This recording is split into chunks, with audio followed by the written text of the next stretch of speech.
c'est la troisième chapelle. La première avait été construite au XIIIe siècle.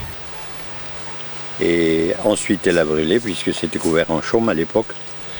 Et la deuxième, qui avait été faite au XVe siècle, ouais. La deuxième, a été incendiée aussi. Et celle-ci, qui a été refaite en granit, date de 1877. C'est de la pousse... Oui, la pousse normale. La pousse, oui, sauf la partie là. Toute la partie qui a été replantée. Après la tempête, en 2002. Et là-bas, au-dessous, c'est 1977. Il avait été planté du châtaignier, du hêtre, du sapin et du sycomore. C'était les espèces qui avaient été conseillées par le Conseil général d'Ille-et-Vilaine. Qui marchent bien, comme ça, d'autres sont restés plus petits. Là, il y avait une maison. Et il y avait une petite étable, il y avait 2 vaches. La femme s'occupait des vaches et l'homme allait travailler dans les fermes. Et il s'en allait à 1 kilomètre au travers des bois là, pour puiser de l'eau, pour faire bouillir la marmite à la maison et pour les vaches aussi. Et c'était pas tellement agréable. Hein.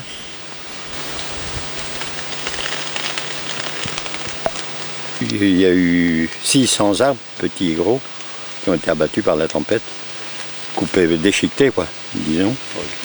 Et c'est beaucoup de gens de la commune sont venus donner la main. Les arbres qui étaient récupérables ont été vendus à un marchand de bois. Mais il y en avait beaucoup qui étaient esquintés, donc ça n'avait pas de valeur. Bois de chauffage. Bois de chauffage. Tout est parti en bois de chauffage, oui. Il fallait que ça s'en aille. Surtout le bois, le sapin, ça n'a aucune valeur marchande, quoi. Alors ça nous est resté sur les bas. Et comme ils étaient boyés, et puis certains étaient gros comme ça ne valait pas la peine. On les a emmenés dans une ancienne carrière. Clément Ducoin avait demandé pour reboucher la carrière. C'était mis en profondeur et puis recouvert de terre après.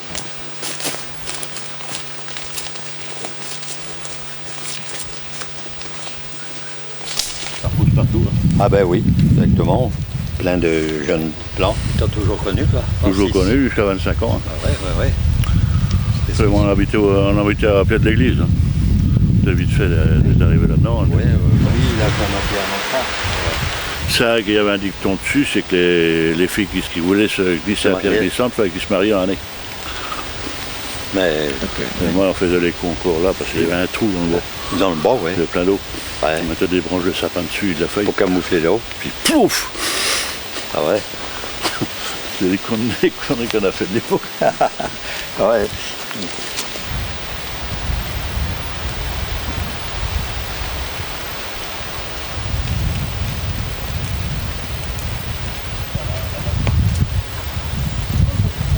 Ah, c'est vrai? Oui. C'est vos petits-enfants? Oui. D'accord. Quand ma femme elle a 3 ou 4 à la maison, elle vient là. Ils sont l'après-midi, elle amène le 4 heures. Ils mangent leurs 4 heures là, ils partent à la nuit. Ils connaissent le bois, ils les lâchent carrément. Alors forcément, ils amènent des bois. C'est comme les corneilles, hein, ils font dans ce qu'ils voient pour pouvoir faire un nid.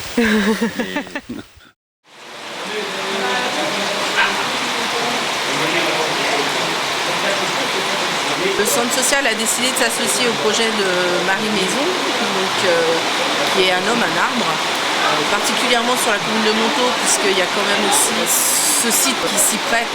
Voilà, on souhaitait vraiment s'investir aussi, puis pouvoir amener les jeunes sur ce projet d'un homme, un arbre aussi d'une façon un petit peu particulière, d'où l'idée de pouvoir faire de l'escalade dans les arbres, plutôt de la grimpe d'arbres. Et donc on était parti au départ sur juste une journée à mettre en place. Et puis après la rencontre avec Jules Desbois, qui est le président de l'association des cimes, qui s'occupe de l'animation de la grimpe d'arbres, on s'est vite rendu compte qu'il y avait plein de potentiel et de possibilités. Donc on a décidé d'élargir cette journée à à une semaine et de l'ouvrir à tout public et à toutes les structures du canton.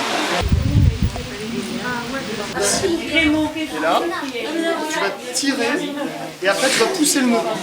Mets ta deuxième main là, tu vas pousser, tu montes le nœud, Michel, là, voilà. Tu reviens là, tu recommences, tu tires et tu montes le nœud.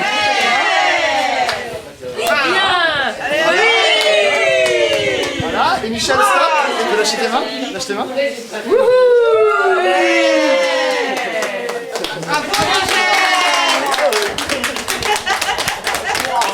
Un des objectifs aussi de ce projet-là, c'était aussi de pouvoir amener les habitants du canton, peut-être pour certains, à découvrir ce site. Certains, même habitants parfois de Mêlée, ne connaissent pas, donc c'est l'occasion de venir le découvrir.